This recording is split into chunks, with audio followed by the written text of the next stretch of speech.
Good afternoon, everyone. Thank you all for your patience and sorry to keep you waiting. I hope you've had a good time at Bharat Mandapam so far. On behalf of Election Commission of India and India International Institute for Democracy and Election Management, I welcome you all to this international conference. The theme for today's session is political parties and candidates. This session explores the central role of political party and candidates in sustaining competitive elections and offering voters meaningful choices grounded in public concerns and policy alternatives. It focuses on how clear and supportive legal institutional environment covering registration, participation, campaign conduct, and protection of fundamental freedoms creates a level playing field and safeguards pluralism.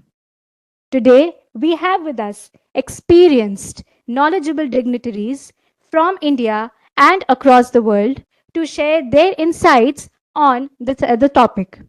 To begin with, we have Mr. Pavan Kumar Sen, the Chief Electoral Officer of Arunachal Pradesh.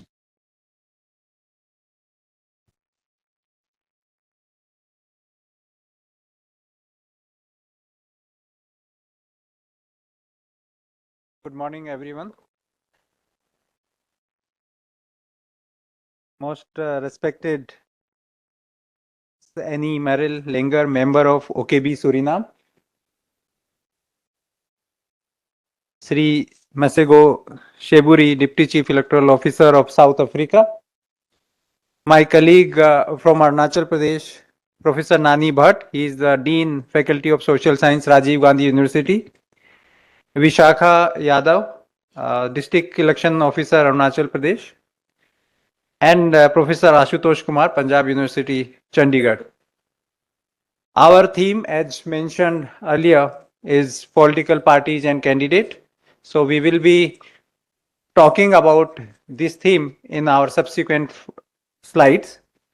My aim here is to introduce this theme first, and then I will request all the panelists and experts to come and deliver their presentation. And in the end, if you have any questions, you are most welcome. And then we will be concluding this session with our concluding remarks. The session structure is as follows, and the theme, political parties and candidate. The political parties and candidate are the core actors of democratic representations translating citizens' choice into governance. Their effective regulation is essential for free, fair and competitive elections. Clear and transparent rules ensure a level playing field, and strong institutional oversight by election management bodies safeguarding electoral integrity. And together, these measures strengthen democratic institutions and build lasting public trust in the electoral process. We will be deliberating these contours, facets, and dimensions, meanings in diverse national, international settings, and my colleagues and experts will be talking or illustrating in detail. You see, electoral cycles, when we are talking about the registration and allotment of the symbols, parties get recognized, candidates file nominations, sets the rule who can contest. When we talk about campaigning, we have our model code of conduct, parties present visions, candidates reach out to voters, and ideas meet people. Campaign regulations, when spending limits and model codes of conduct keep the contest fair and clean. Political parties give democracy structure and candidates give this responsibility. During polling, parties deploy agents, candidates rely on voter trust, voter turn choice into voters. Counting and recounting, parties and candidates monitor results, ensure transparency and acceptance, and after election, winners governs and others monitors. Promises move forward for performance. We have some problems, gaps, or challenges when we are talking about limited representation and participation. Many voters, including women, youth, marginalized groups, are to be heard.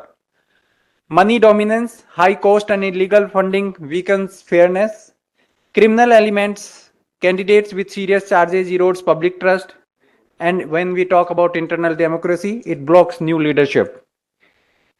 Lack of transparency and accountability. This voter lack clear, simple, and information on candidates. Promises made are rarely tracked or enforced. Polarizations, aggressive party politics deepens social divisions. We have stakeholders affected by the issues. Carry these election body managements carry the burden of conducting fair or credible elections. Political parties balance competition, internal democracy, and public trust. Candidates face high cost, scrutiny, and unequal opportunities. Electorates struggle with limited choice, misinformation, and trust deficits. Government machineries enforce rules amid gaps and pressures. Media and digital platforms shape opinion but battle bias and misinformation. Civil society push for transparency and voter awareness with limited leverages. We have model standards. We have see that fair and transparent selection of party candidates, clear rules on campaign spending and funding disclosures, zero tolerance for hate speech and misconduct, flexible rules that fit different political and legal context, and basic norms for inclusion of women and marginalized groups. For best practices, I can mention that election expenses with statutory limit in real time. We are all observing during election time. Parties nowadays voluntarily avoiding candidates with serious criminal issues because they have to submit the reports. Grassroots inputs in choosing candidates. Regular training on ethics and election laws. Systematic voters, whether it is education and electoral participation, learning from best practices of other democracies, not only from the other democracies, but we are also learning from each state after every election, whatever good practices they are accepting, adopting, we are also following all those things. Responsible use of social media and digital campaign, not only in India, but outside also, and honoring model code of conduct in true sense. So when we are talking about the election management bodies approach all over the world, worldwide approach, they also set model code of conduct and rules for party and candidates. They monitor campaign, illegal and illicit money flows, train parties, candidates, and create voter awareness, communication and information sharing with parties, media, and civil societies. Now we are facing these challenges: misinformation and disinformation, monitoring of social media in real time, climate and crisis. You must have seen during last election, there were heat waves, there were floods, there were even many times it was a snow and heavy rain. So we are also facing some problems because of the climate, but these are the challenges we are overcoming in day-to-day life. Outreach programs for migrant and mobile voters, we are witnessing it during our SIR program. Inclusion of women, youth, and marginalized groups is the biggest challenge. Now, learning, adoption, future readiness, or MBs, we will have to update rules often to match fast changing campaign practice, our data and technology to detect violations early. We are learning from global best practices. We are focusing on prevention, not on only penalties, and building trust through transparency and quick grievance handling mechanism. Theme which influencing India's electoral administration, we are encouraging all specified rules and regulations, pushing free and fair, transparent, effective monitoring, making the system more inclusive with crisis solving mechanism, effective implementation on ground, and innovative and adapt to regional realities. India often lessons from managing elections at massive roles. If even if you and me are taking any actions in this regard, later on they become the best practices. I can give you one example: this webcasting which we are nowadays everywhere we are implementing. In 2009 when we started from the Arunachal Pradesh, at that time webcasting was started, and later on it became the best practice. State UT practice show practical and low cost solution. I will end my presentation here, and I will request my colleague, my expert from Suriname, uh, Ms. Annie Marle Linger, to make her presentation. Thank you.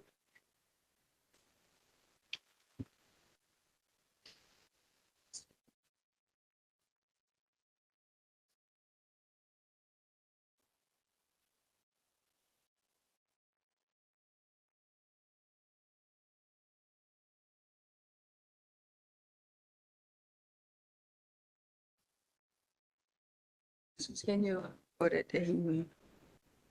so it's easier for me to read it.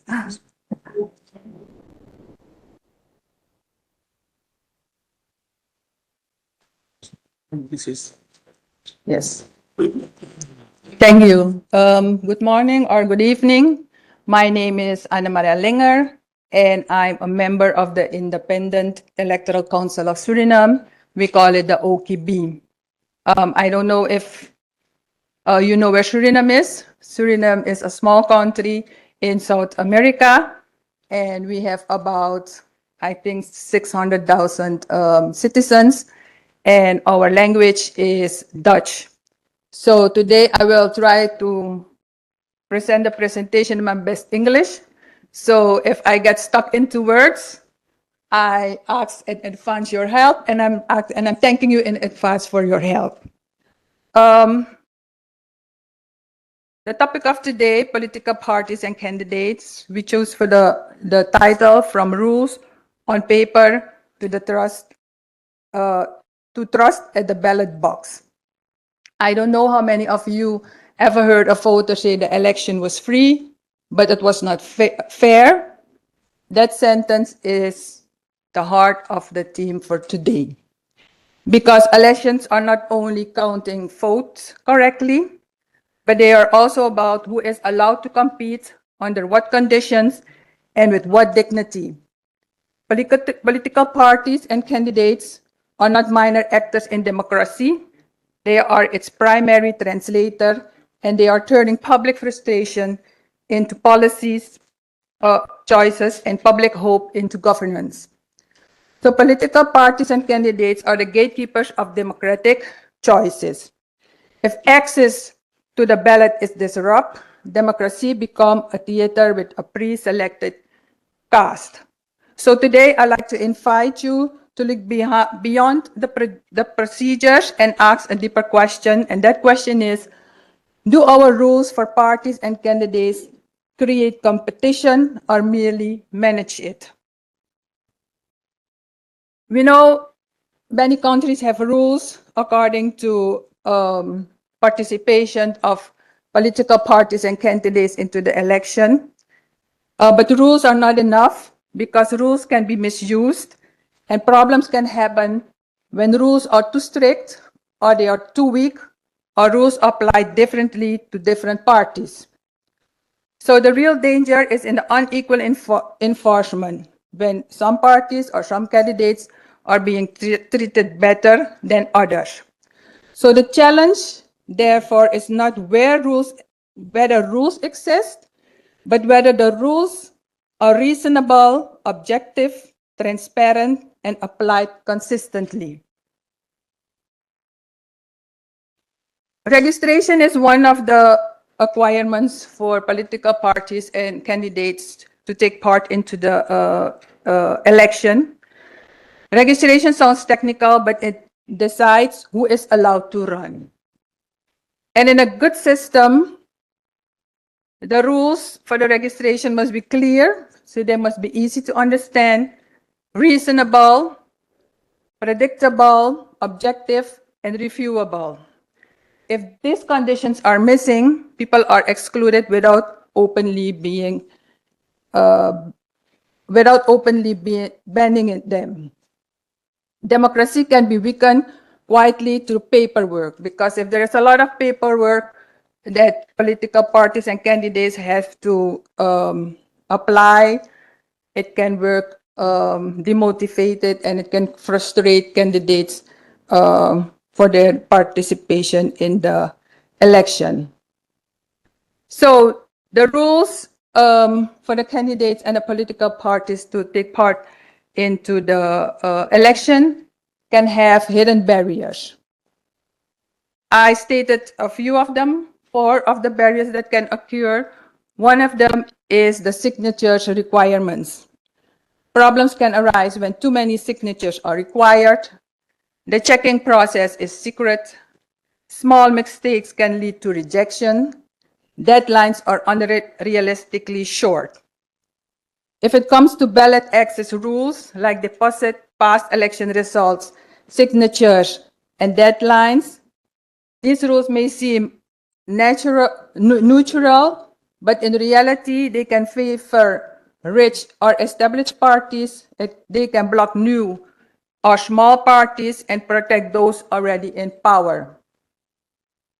Another barrier can be data protection. If the data of the candidates are being misused or leaked, people can fear retaliation or harassment, and this fear can discourage participation. And the last one is the right to appeal. If a party or candidate is rejected, they must be able to challenge the decision quickly and effectively. Appeals must be decided before ballots are printed, not after the election. I know a lot of the countries now don't use the ballots anymore, that it's electoral system of voting, but in Suriname we still use the ballots. For Suriname, the electoral system is governed primarily by the Constitution. We also have the electoral regulations and subsidiary electoral degrees. Our laws also recognize political parties as central actors, citizens' right to stand as candidates, and the need for transparent registration procedures. So we have all the safeguards on paper. Although we have all the safeguards on paper, at the last election we had in May 25th of May 2025, at our observation of OKB, we saw a cycle refill requiring challenges. And these challenges were compressed timelines for registration and verification, limited transparency in signature verification methodologies, rigid formalism, where minor administrative errors result in rejection, insufficient guidance to parties and candidates during the registration, and strained appeal timelines limit active remedies. I have to say, in Suriname, we don't have a special tribunal for election. So if a candidate or a political party is disagree with a decision of an election authority, they have to complain at the president of Suriname. If he gives a decision in which they're not happy, they can consult the national court. And our court system it takes very long before you get a judgment. These challenges did not necessarily arise from bad faith, but from institutional capacity constraints and produce a procedural rigidity. Lessons learned from Suriname. For Suriname's experience, at least 5 transferable lessons emerge. The first one is procedural fairness must be operational, not aspirational. Guidance is as important as enforcement. Minor errors should not nullify political rights. Transparency builds compliance.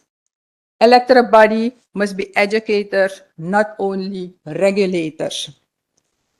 Where electoral management body engage proactively with parties and candidates, disputes decrease and confidence increase. So at the standpoint of Suriname, electoral authorities are not merely gatekeepers of competition, but they are also the guarantees of political equality. The question should never be, how do we prevent too many parties and candidates, but rather how we ensure that every eligible citizen has a fair and dignified path to participation. The conclusion is that the democracy works best when political parties and candidates are treated equally, registration rules are fair and transparent, mistakes can be corrected, data is protected, appeals are effective, and election authorities see themselves as guardians of participation rather than gatekeepers of power. I thank you for your attention. So thank you very much, member of OKB Suriname, for her presentation. Now I request Chief Electoral Officer, South Africa, Team Seburai to make his presentation. I'll request to make the presentation in 10 minutes so that we can have a time for discussions and question answer sessions. Do I move? Yes, sir. This is for right. Next slide and example previous. Just a minute, sir. Okay. Thanks.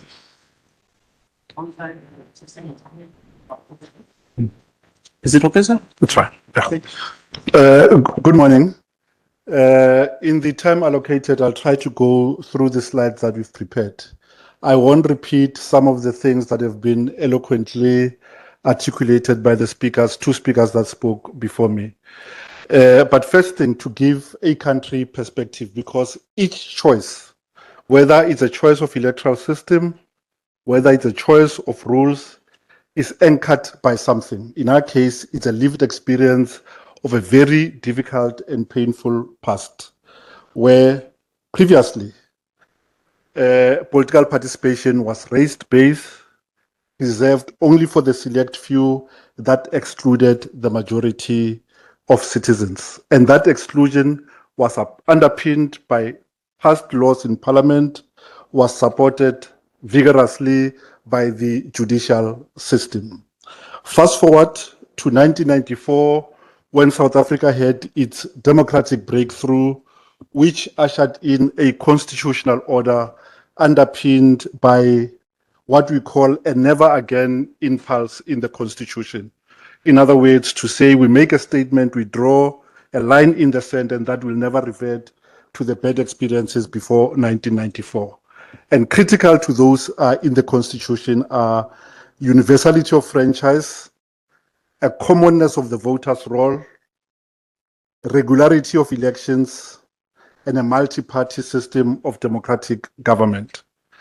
The Constitution also groups certain rights that it classifies as political rights in Section 19 of our Constitution, and it calls those political rights, and those include rights to form a political party, to campaign for a cause, right of every citizen to free, fair, and regular election of legislative bodies, and the right of every citizen to stand for public office and, if elected, to hold office. From the previous speaker, all laws that are passed or actions that we take as an election body are judged against the constitutional standard. And if they fall short of that, they will be struck down by the Constitutional Court. And I'll use two examples to illustrate those things. So in my day job, one of my responsibilities, I'm the registrar of political parties. I register political parties.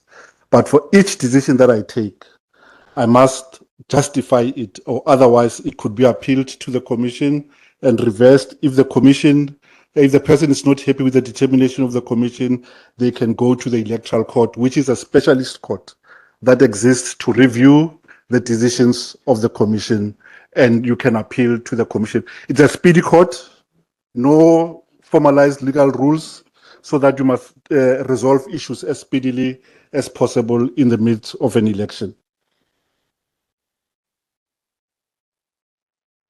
This I've already dealt with. I will skip it. So once a party is registered, a number of benefits accrue to registration. One is that its identifiers, the name, the logo, the color scheme, is protected. In other words, we can never register another party with names that are closely associated with that party, because people, instead of campaigning, they look for popular parties. They register identifiers that are similar to those in order to manufacture confusion among voters, so that the voter miscasts their ballot. They think they are voting for party A when they are making a mark for party B. We have also independent candidates, and this is another example I wanted to use. In our scheme, we have a proportional representation electoral system as a constitutional requirement. However, in the national legislation, the parliament only legislated for a party political system.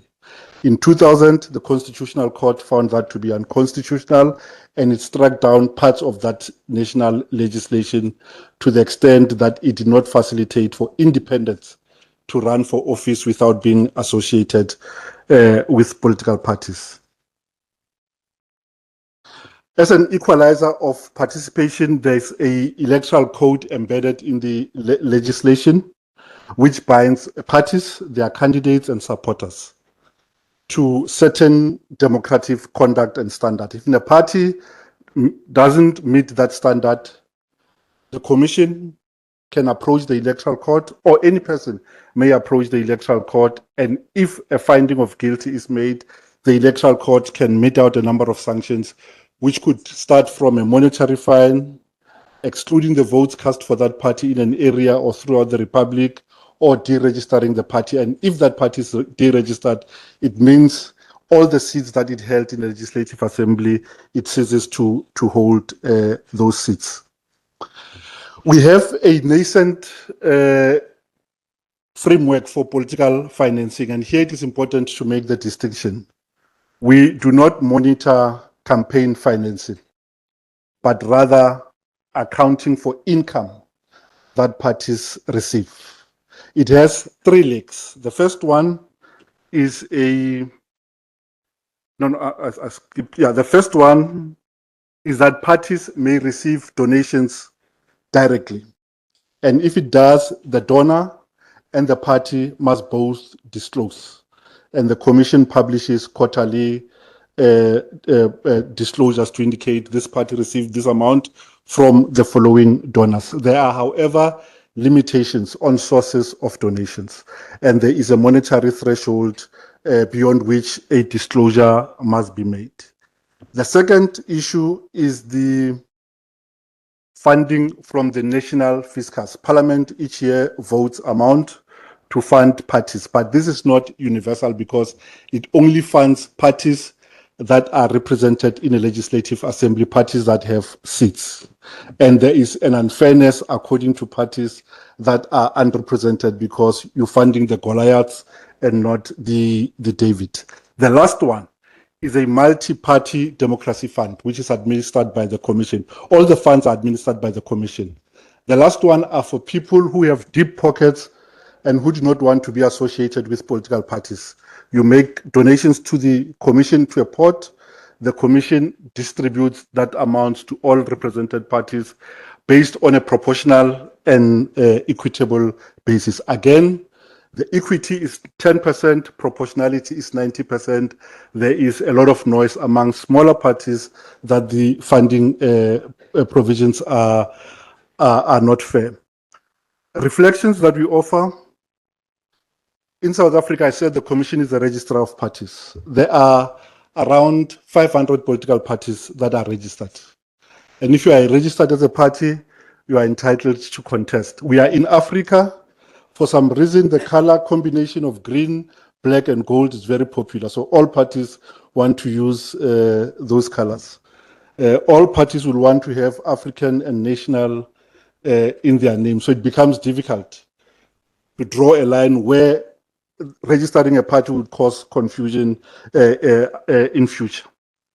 300 parties of the 500 parties are registered to contest at a national level for the National Assembly. But of those 300, only 20 have enough support, even in a proportional representation system that does not have an electoral threshold. You can get representation in the National Assembly by 0.2% of the vote share.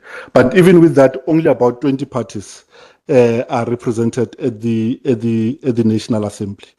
To illustrate the point about the rules being simple, in the local government election in 2021, during COVID, there were 10,400 seats that are available for contestation. We received over 100,000 nominations. So 100,000 people nominated for a finite 10,400 seats.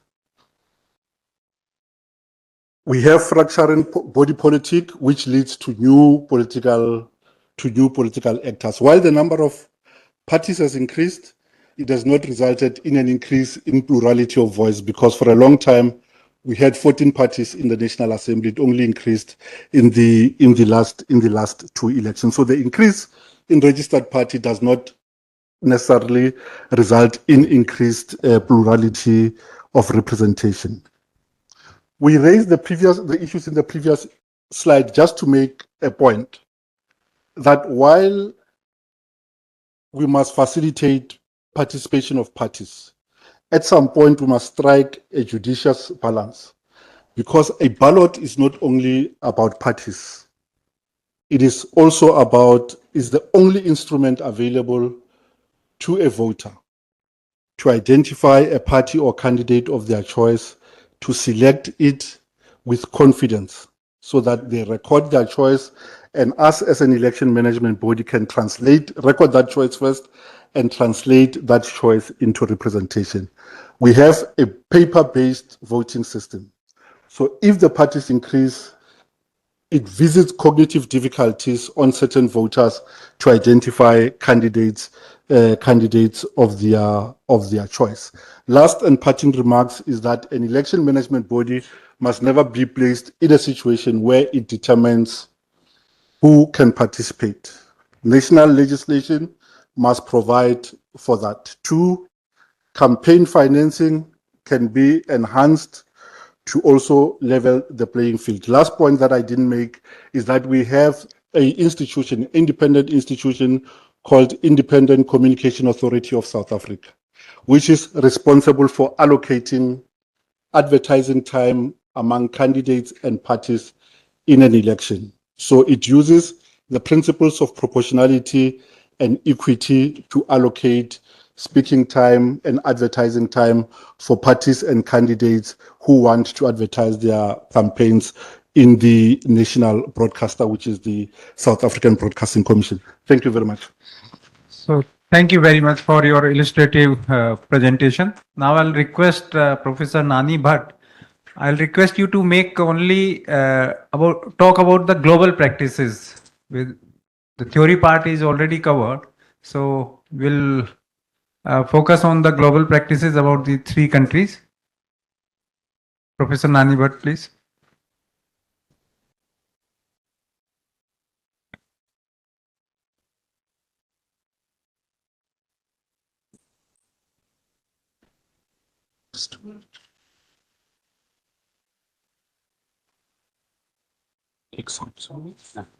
Presentation table, sir.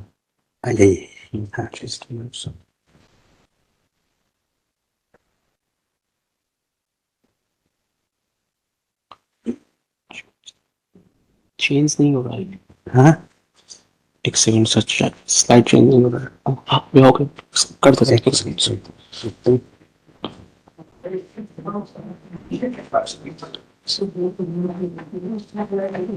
Sir इससे slide change कर सकते हैं आप sir right left हाँ okay ठीक है yes sir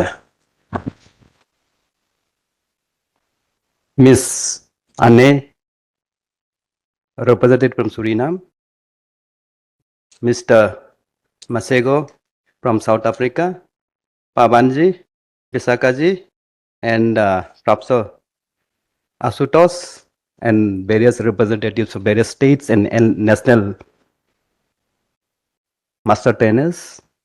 I've been assigned to talk about political parties and candidates.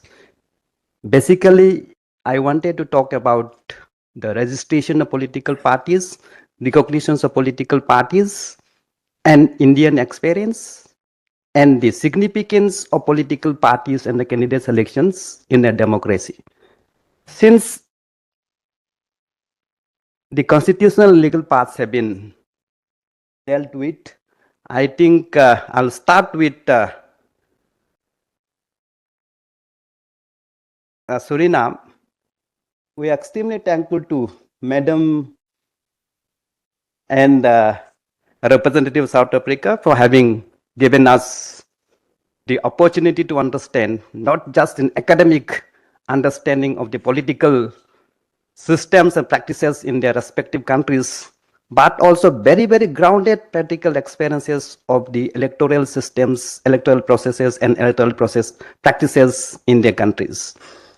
If you allow me to add, Madam Anne, I think Suriname, I'll quote a statement from international idea, which says that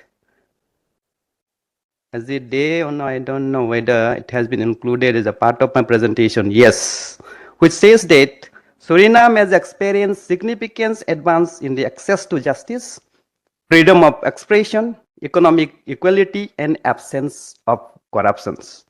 And this is basically possible because of the Constitution of the Republic of Suriname. Number two, the very, very robust electoral laws rooted in the Constitution of the Republic of Suriname. And also we have, Madam, decree on political organizations.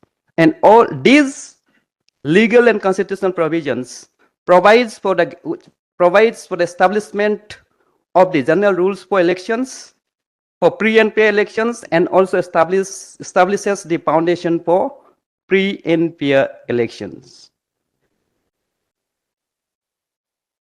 I'll then come down to South Africa experience. Sir, so as I'm given to understand, South Africa also has very, very robust and transparent electoral organizations, which called political organizations, and this is also rooted in the Constitution of South Africa.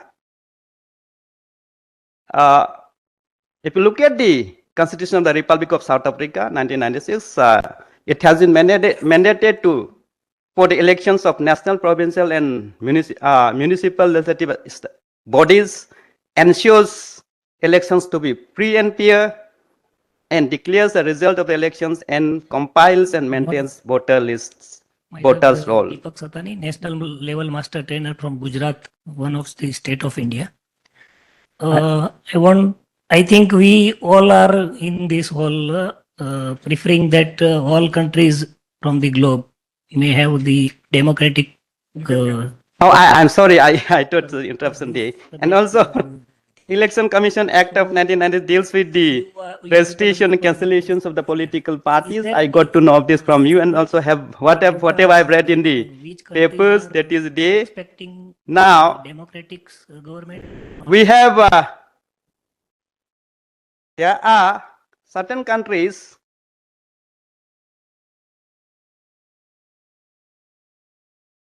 which have the political parties which are constitutionally mandated, like the French Constitution of 1958, the Basic Law of Germany, Romania's Constitution 1991, the Constitution of Ukraine, Burundi, Democratic Republic of the Congo, and Niger, Senegal. In these countries, political parties are constitutionally mandated. We also have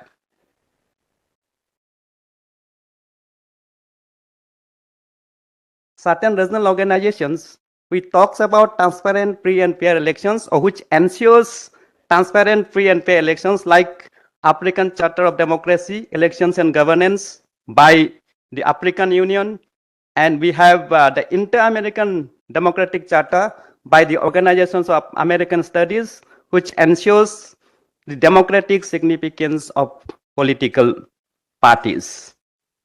Now, I'll conclude with the submission that as far as Indian experience is concerned, as far as India is concerned, what is important is not just the legal and constitutional laws. What is important is the integrity of the commission. That is, we have in India is Election Commission of India, Article 324 of the Constitution of India. And also not only that, but also trust in that. I think both these words, the trust and the integrity of the Election Commission of India, and the trust by the people of the voters and electors of India, have been reflected in the participations of the people at the time of elections. We have had more than, particularly in the case of Arunachal Pradesh, we have had more than 60%, close to 70% participation in every election. Therefore, it reflects the trust of the people on the organization. Now, there are some certain, you'll see certain reports indicating that unbiased working of the Election Commission of India. I think in India, we agree to disagree. We not only agree to disagree, but also we believe in unity and diversity and unity. And we believe in democratic traditions, and not the trust of the people is reflected not just in the participation in the elections, but also in the case of Arunachal Pradesh. Professor Asutosh, we're talking about the model code of conduct. In the case of Arunachal Pradesh, we have local model code of conduct by the village authorities and also by the some of the religious organizations, apart from the model code of conduct ensured by the Election Commission of India. I hope I get the time to talk about this, but I don't have the time. Thank you all. Thank you, sir. Thank you, Professor Nanibhat, for global perspective. Now again, we'll come back to Indian perspective, and I'll request Vishakha Yadav, District Election Officer, Arunachal Pradesh, to make the presentation on some practical aspects which we face during election time.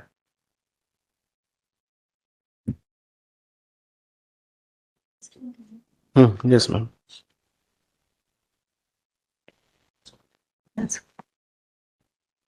Good afternoon, everyone. My warm greetings to our respected CEO sir, our team, and the respected delegates who have joined us. So I am working as a district magistrate come district election officer in one of the districts of Arunachal Pradesh, and I'll be sharing some on-field experiences to be highlighted in front of the dais. So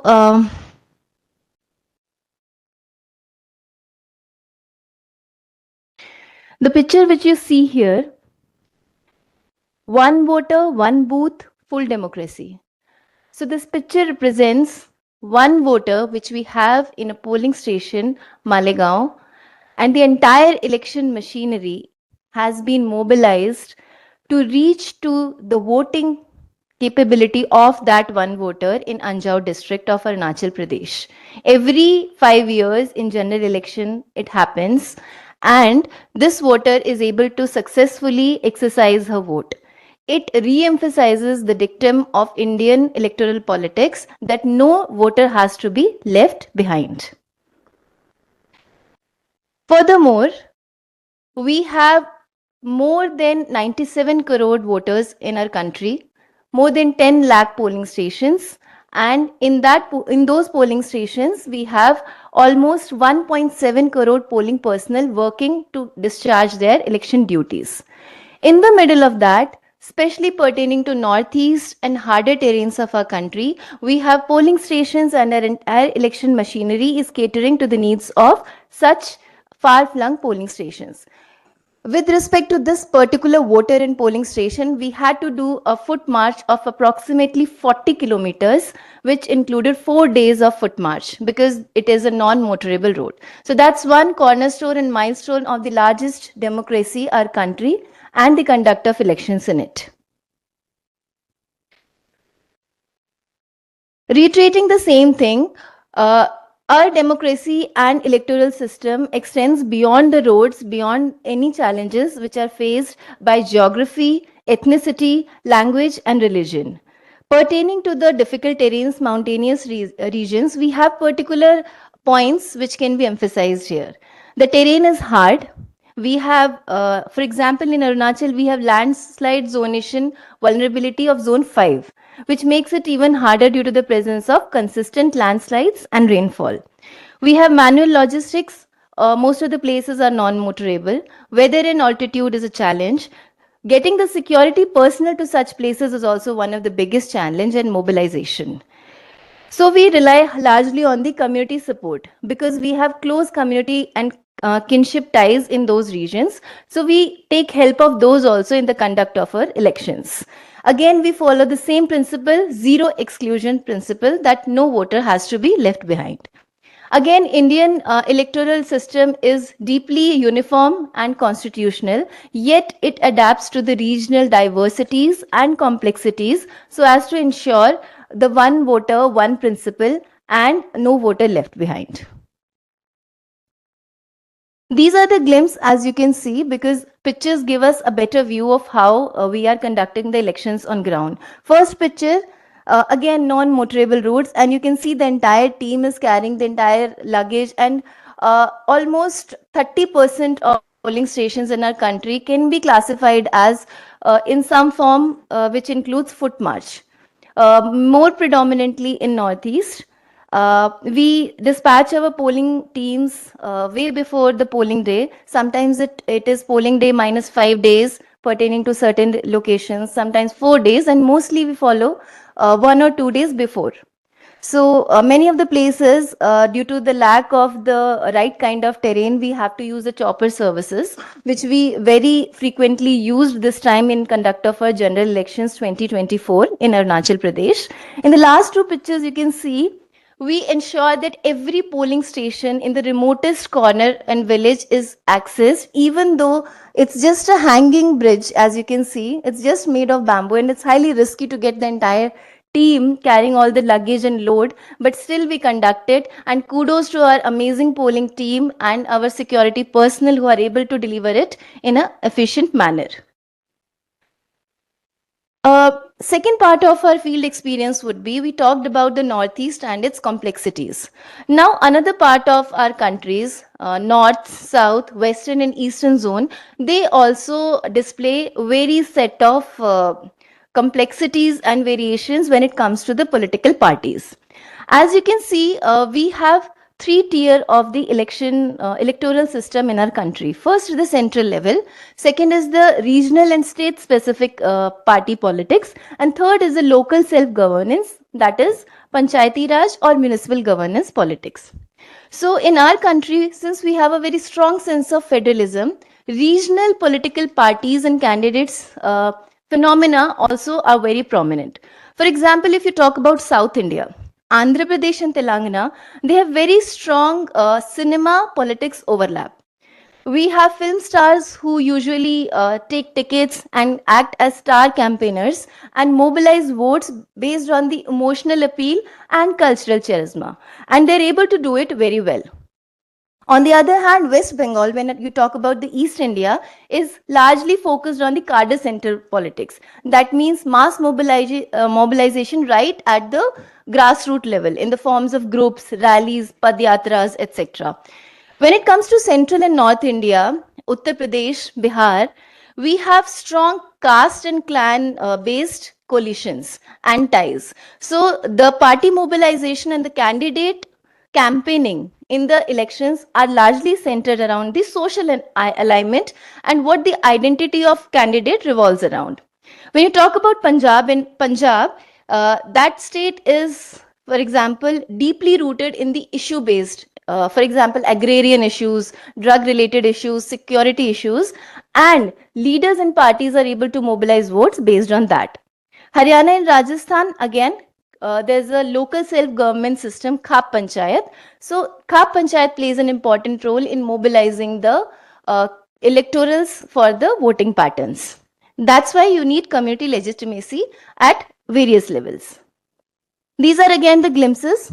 As you can see, huge mobilization of the voters. It's centered around the candidate and personality specific. First photo is the glimpse of the West Bengal. Second is of UP. Third and fourth are of Andhra Pradesh. Fourth picture, as you can see, is the recent picture of a famous film actor of Andhra Pradesh, Pavan Kalyan, Telangana, sorry. New state has been formed, Pavan Kalyan, and he has been outrightly elected Deputy Chief Minister because of his huge emotional and mass appeal. Now, another case study, if we talk about, our topic is focusing on the political parties and candidates, I would like to highlight one parliamentary seat, Dhule. It is in Maharashtra. And there were certain trends which were observed in this general elections 2024. So Dhule has 6 assembly segments in the state. It's one of the subdivisions of the Nasik district. Now, in that subdivision, Dhule, you have 6 assembly segments, and To our surprise, one assembly segment, the MP lost election by 4,714 votes, and the opposing candidate won about 2 lakh voters. That's like a huge stark difference. So whatever votes which were there in other 5 constituencies were neutralized. That is also one of the major phenomena which we observe in the Indian electoral system. Now, why that happened is sometimes when our star campaigner or some prominent personality comes and campaigns for the cause of the vote mobilization, in this case, it went haywire and rather ended up polarizing the voters. So one of the CM from a very prominent state had come to this constituency for campaigning, and instead of catering to the local needs and local contextual policies, that rally ended up counter polarizing, which ended up in 2 lakh voters for the other candidate, and the main candidate for whom the campaigning had happened lost by a huge margin of 4,714 votes. So that is one strategic lesson for parties, that if we are doing star campaigning and if it is misaligned with the local demographic and sensitivities, it would rather be counterproductive. So these are some visuals from the same constituency. Again, the constituency was deeply divided in terms of the community, religion, caste, ethnicity, which is again a flagship of the Indian electoral system. Now, what are the best practices which we can take due to on focusing on our field experiences? Is that model code of conduct should be very uniform, strict. The administrators should be very neutral and impartial. There should be a micro area mapping based on different ethnicities, groups, so that we are able to plan better. Again, crowd and traffic managements, early coordination meetings, interpersonal relationships, and balanced community engagement is very important. An administrator on field should not just work neutrally, should also appear in front of the public neutrally. That really makes the job easier for the entire machinery. We have to be visible on ground. Hate speeches, misinformation, disinformation, and instant messages in the digital era needs to be tackled well, and it can be done with the help of the community mobilization at the local level. We are also supposed to document the major orders and decisions which we have taken, which can act as a repository for the further conduct. Next part is our electoral system on field highly focuses on the inclusion and equality, whether it is for women, youth, PWD, or minorities. We have pre-election accessibility mapping. We chalk out the measures and all the facilities and access to all the facilities which we have to provide in our polling stations. And our team rigorously work for that on ground. We have priority counters and facilitation desks at all the booth levels. Our forms and infrastructure is specifically tailored, and in Arunachal Pradesh, for example, we were able to cover 87% of the polling stations which were accessible to the minorities, women, and specially challenged. Our block level officer is used as a linchpin at all these ground level mobilization, which ensures that we get the proper reporting and whatever deficit is there is provided to them.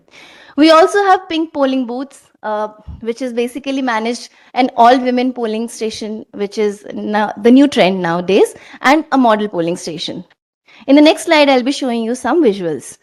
So these are the visuals of the home voting, which is for the 85 plus and for the PWD candidates who have the 40% disability or more.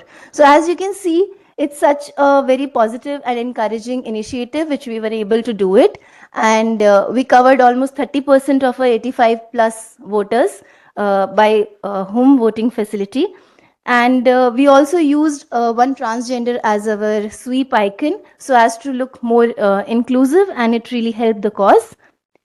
These are the visuals of our pink polling stations. We had numerous pink polling stations, whereas in some parts of the country, pink polling stations only had the women voters in line. For us, it was all women managed polling stations, but all the voters were included. In the third photo, you can see that some kids are standing. So in 1 or 2 districts, we had taken the initiatives that we will make temporary makeshift creches, and will provide the ASHA and caregiver workers so that the long queues, and the women who are standing in the line are able to come freely, stand for hours or sit, relax, and the kids can also have that kind of well taken care of.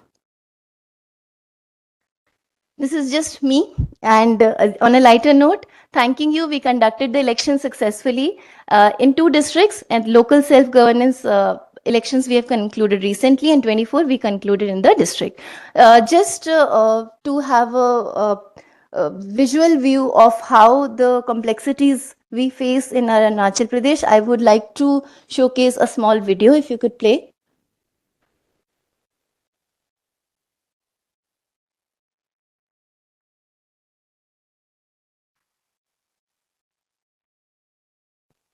Arunachal Pradesh bracing difficult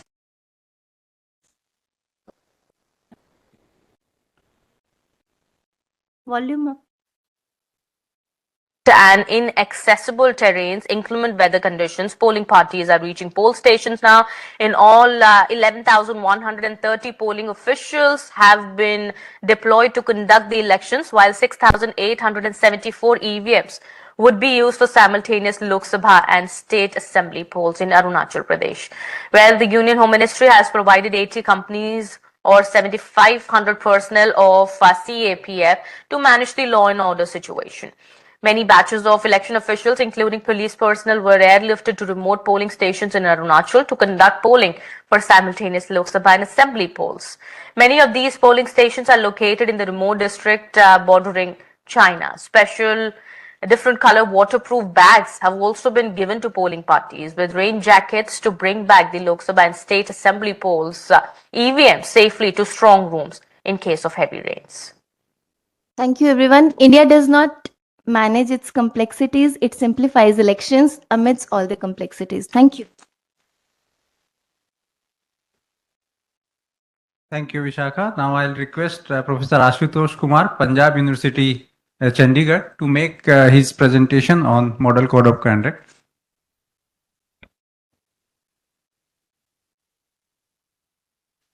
Political parties and candidates. 8 minutes, you remind me.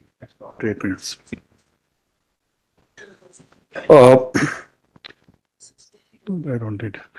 Very thankful to International IDEA, Election Commission of India, IIIDEM, with which I was associated with, CEO Mr. San, Ms. Yadav, Ms. Linger, Mr. Shebari, and also our dear old friend, Professor Nani Bath. My presentation is, and also the officers and the staff associated with the EMB in India and outside. My presentation is very focused. It's on Model Code of Conduct, which is very important, as Ms. Yadav also referred that, and all the parties have to follow. So the first question I would raise would be that Model Code of Conduct has been also celebrated by IDEA. IDEA in its paper in 93, it said that this is very important for all the countries which are facing the process of democratic transition. And essentially here we are really, all the representatives are from those democracies which are post-World War democracy. And India is the most ancient post-war democracy. It may not be the most ancient democracy in the world, but it is certainly the most ancient democracy in the post-Second World War period. And our election, like we have had 18 Lok Sabha elections and more than 400 assembly elections. And if you add the local elections, the municipal and the panchayat elections, we have had thousands of elections in India so far since 1951-52. So this Model Code of Conduct, the first question, for whom and what is the purpose of having Model Code of Conduct? Obviously, Model Code of Conduct is for all the contestant parties and also for the candidates. They may not be the candidate from a party, they may be independent, and also for all the supporters of the party. So this is the first thing. Second, what is the purpose of having Model Code of Conduct, which we have adopted? I think here also India is the front runner. India was the first country to adopt Model Code of Conduct, and as IDEA in its report has mentioned that there are 6 countries which have followed on the footstep of India. India has been always a kind of a flag bearer of democracy in the post-colonial world, Asian, African, and Latin American world. So Bangladesh, Cambodia, Namibia, Ghana, Costa Rica, Bosnia, they have all adopted the model code of conduct very much on the basis of Indian model code of conduct. So India has been a pioneer in this field. The second thing which I wanted to say, that what is the aim of the model code of conduct? The basic aim, if I put it in one line, it is to prepare a level playing field. As Ms. Linger also talked about that, and Mr. Chevrolet also mentioned that no party should be preferred. There should not be, there should be a level playing field. And essentially, the party in power, whether at the national level or at the state level, they should not have any undue advantage over other parties. I think the South African representative talked about the smaller parties. So smaller parties should also not feel that they are being disfavored or they are not having the level playing field. So this is one. Second, universal set of standard.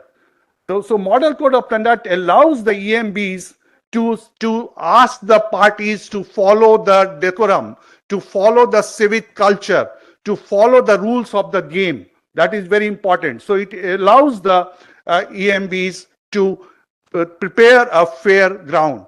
Another thing which is unique about Indian Model Code of Conduct is that it is not a result of any statutory arrangement.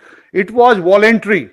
In Kerala, 1960, we always talk about Kerala model in many things. So here also Kerala took the lead. In 1960, the political parties came together and they agreed that there would be minimum code of conduct which would be applicable to all the parties. There was no statutory backing. Let me tell you, there is no statutory backing even now.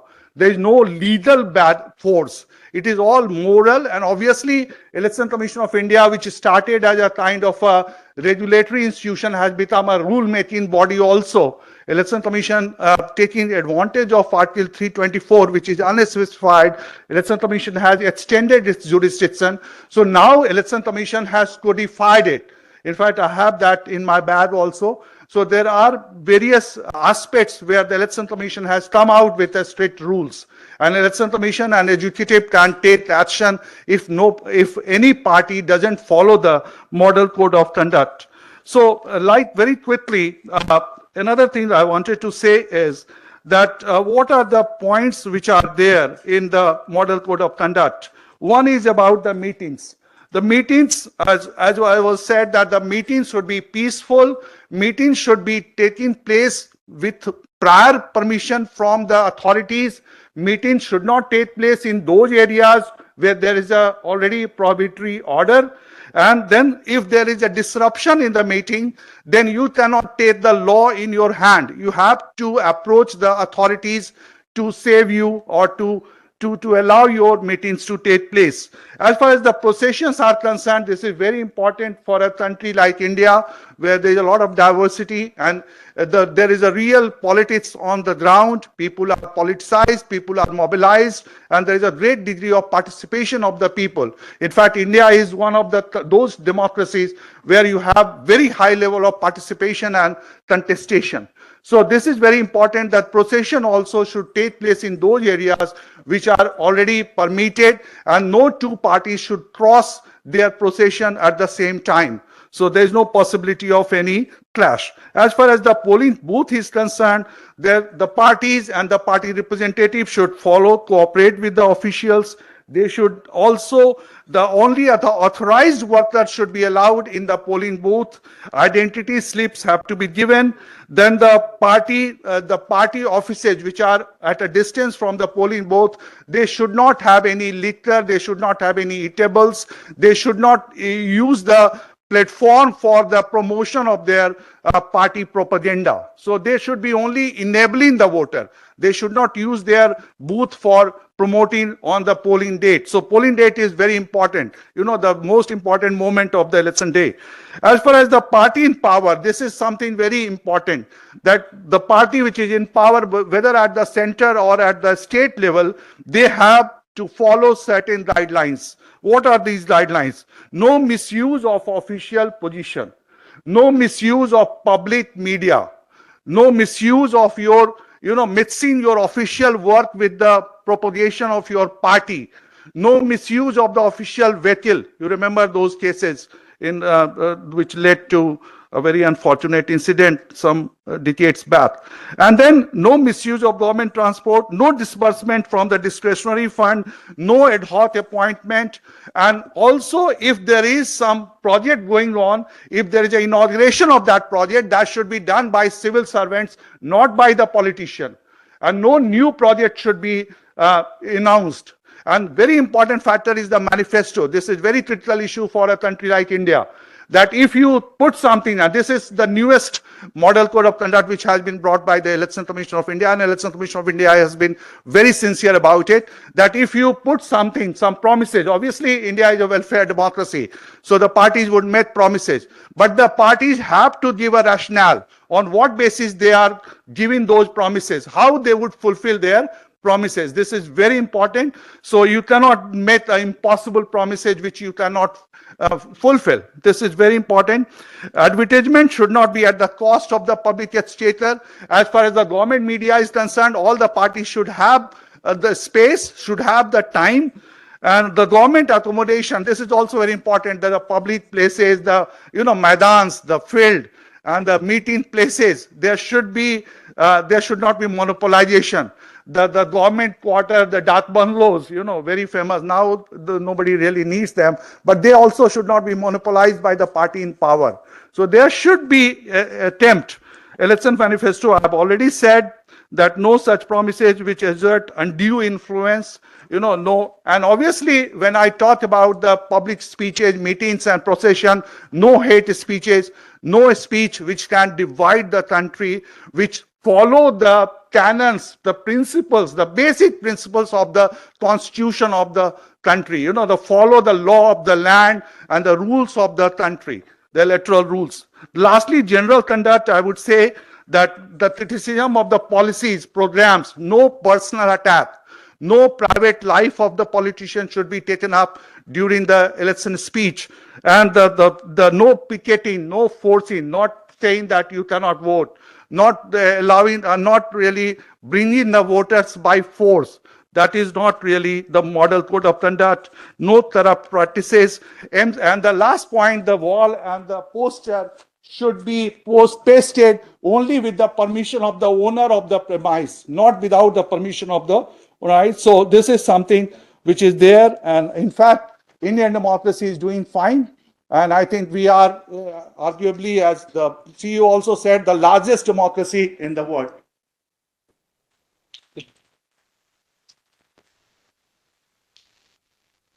So since we are on time, and I will request all of you, if you have any discussion on any point or you have any question. Yes, sir. Yeah, okay, I can answer. The representative from South Africa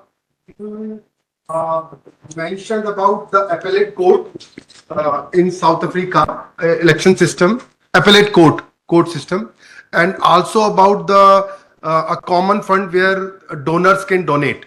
And I just want to know how this money would be further distributed amongst the parties, one, and how this appellate court is constituted and how it works. Also, who contributes the fund in that multi-party fund? You mentioned some word. Who are the contribution? Who gives the money in that fund? Okay. Thanks. The funding regime, political funding regime in South Africa has three pots. The first pot, which is the most of the money, comes from Parliament, from the National Fiscus. It is voted for. The Commission manages the disbursement of those funds. So to parties on a basis of proportionality and equity. Parties must account through audited financial statements annually for the use of those funds. The funds cannot be used for other things. They can only be used for entrenching democracy. That's one. Two, the second fund is the multi-party democracy fund. We had hoped that corporates would be the main contributors because they don't want to be associated with specific political parties. Again, it is managed by the Commission, and the Commission manages the disbursements of those funds. The last one, the money does not come to the Commission. It is direct donation from a private donor or a corporate directly to a political party. If the amount exceeds 100,000 in a year, both the party and the donor must disclose. So there must be dual disclosure. The Commission publishes quarterly disclosures and also annually after the parties have submitted their audited financial statement. Principle of distribution of this second type of fund. It is again proportional. It is again proportional and equitable, yes. And the electoral court is established only to deal with election related matters. So any decision of the commission can be appealed or reviewed at the electoral court. It has the status of a high court. If a person is not happy with the decision of the commission, they'll go to the electoral court. If they are not happy with the decision of the electoral court, they can go to the Supreme Court of Appeal or even the apex court, which is the constitutional court. To illustrate the point in 1 minute, last year during the election, a former president was nominated by a political party. There was an objection against his nomination because the constitution precludes a serious lawbreaker from being a lawmaker. Having received an objection, the commission disqualified the former president from being a candidate. He went to the electoral court. He won at the electoral court. The commission approached the constitutional court for direct access, and the decision of the electoral court was overturned by the constitutional court. And this electoral court is part of the constitution. The electoral court, no, it's not part of the constitution. How it is established? It is established by national legislation. For the members? The members are appointed by the Judicial Service Commission. The chair it must be a judge of the High Court, and he's assisted by members. They don't necessarily have to be judges. They could be people with law background or experts in elections. Just like to know that regarding the state funding, what is the rationale? What is the formula? How much money, how it is decided by the state government? Okay. How much to be given to the commission for these political parties? In terms of, and that one is a constitutional requirement. In section 236 of the South African Constitution, the Constitution says there must be money set aside to support multi-party democracy by funding represented persons, including independents. On an annual basis, I think for this financial year, we just have under 1 billion South African rands, 90% of which is dispersed to the 20 represented parties on the basis of the size of support that they enjoy. Proportional. The 10% is on an equitable basis. Parties that have fewer representation want the split to increase, to reduce the proportional and increase the equitable part of the allocation. Thank you. Yeah.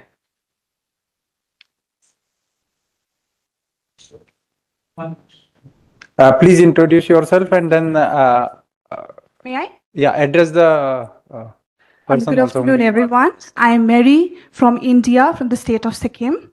I have a question to Mr. Shiburi. Sir, you had a very wonderful presentation. Thank you for the information that you have placed before us. I just wanted to know from you that what lesson can be learned or maybe considered as a best practices according to you by the challenges faced by South Africa in enhancing the compliance and accountability. At the same time, the Anti-Corruption Commission, in what way it is ensuring let's say, integrity of political party worldwide. Thank you. Thank you. Yeah.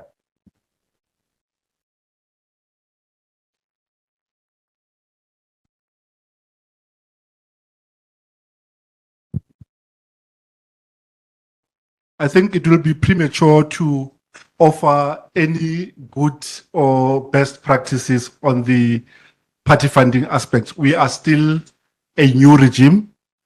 Last year, we convened for the first time a symposium at which we were reviewing the efficacy and otherwise of that regime. There are certain proposals that have been placed forward by interested bodies, and those will be considered by Parliament. I think it will be premature for us to want to offer any lessons, because I think that's an area of work where we are still struggling as a Commission.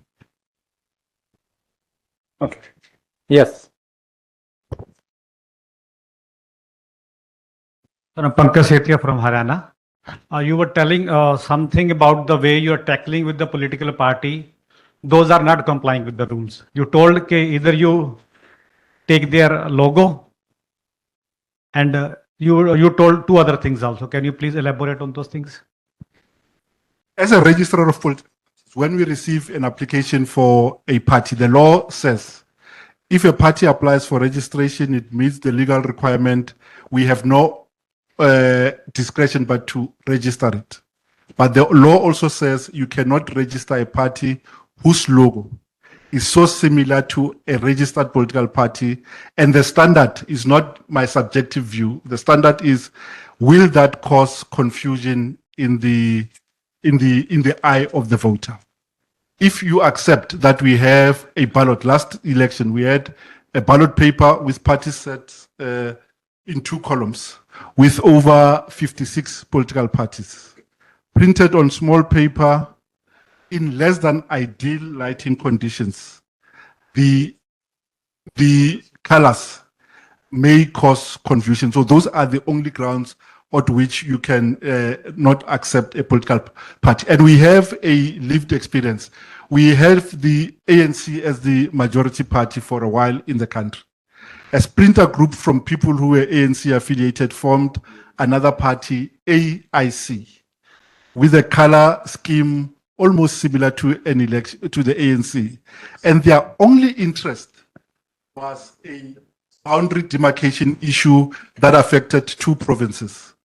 When the results of the election were announced, that party, insignificant as it was, which had a only issue in 2 provinces, lost the referendum almost in those areas, but it got support elsewhere. And because we are a PR system, it ended up getting votes. And we could tell that this party used the similarity of the name and color scheme and its proximity of its name to the ANC, because it followed immediately after the ANC. And once we started implementing rules to separate parties with confusing identifiers, that party disappeared from the political landscape.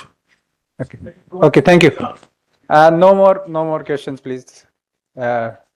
Last question now. Mr. Shibori, I have a question for you. So, has the disbursement from the commission is on 2 fronts, on the proportionality basis and on equitable basis. My question is whether the commission has received any challenges or objections with respect to the disbursement mechanism.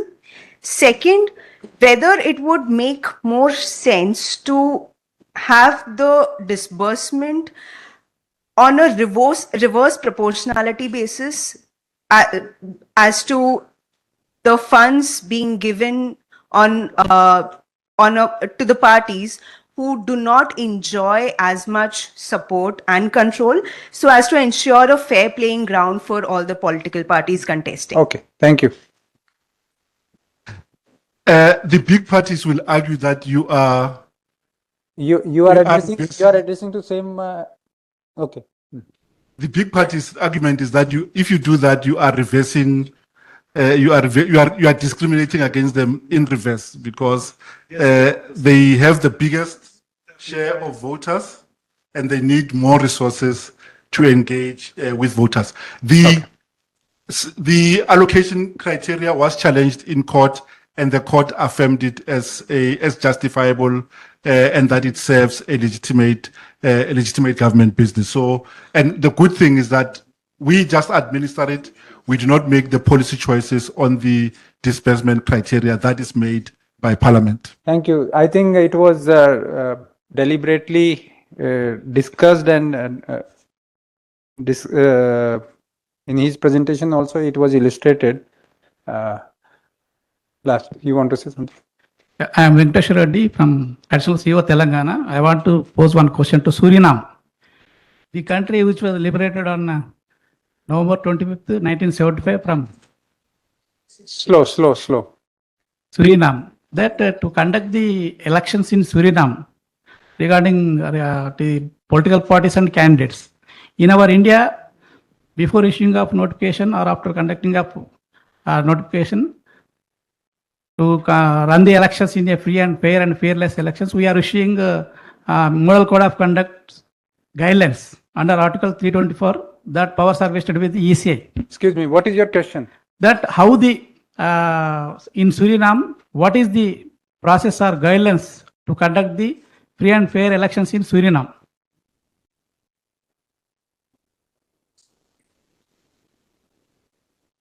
Yeah.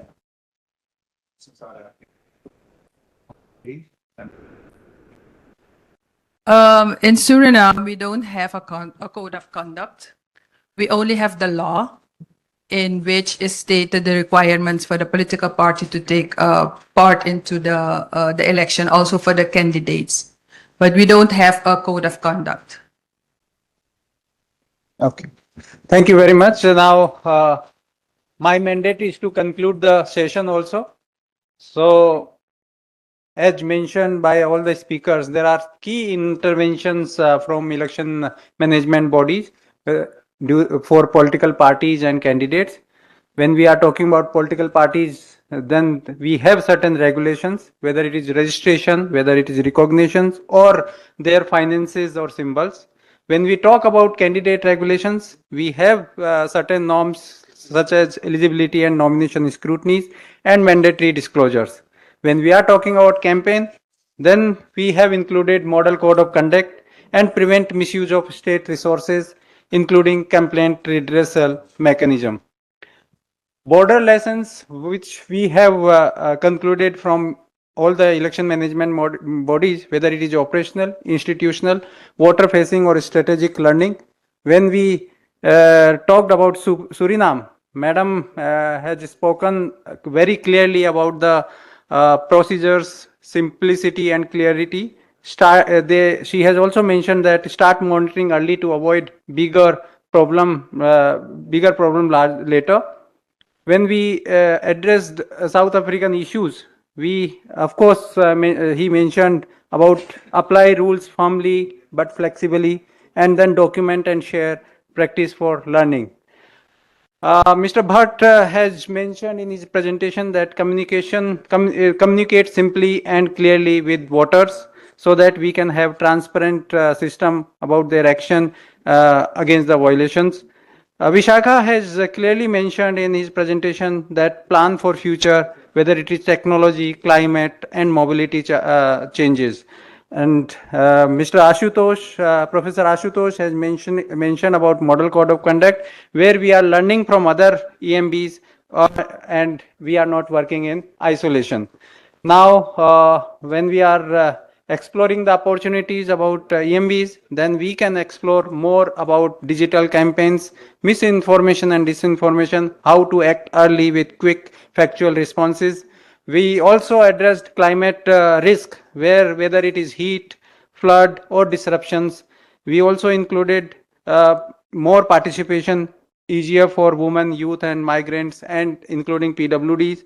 Political finances, even in question answer session also, we dealt in detail that this improves transparency in spending and donation also. And our engagement, we work closely with parties, medias and platforms. So in concluding remarks, I will mention that there are certain lessons and observations which are the outcome of this presentation. There are key lessons from practice, whether it is clear rules and reduce uncertainty, whether it is transparency, which builds voter trust, and level playing field strengthens our democracy. Consistent enforcement matters more than strict laws. Technology is a force multiplier, not a substitute, and engagement work better than control alone. So my conclusion here is that political parties and candidates are the backbone of the democracy, whether its structure comes from parties, accountability from candidates. Credible elections depends on fairness, transparency, and equal enforcement across the entire electoral cycles. Though we have challenges which are evolving, whether it is money, power, criminalizations, misinformation, technology, and climate risks, but it demands adaptive regulations. Election management bodies play a pivotal role by preventing violations, ensure compliance, and building stakeholder trust.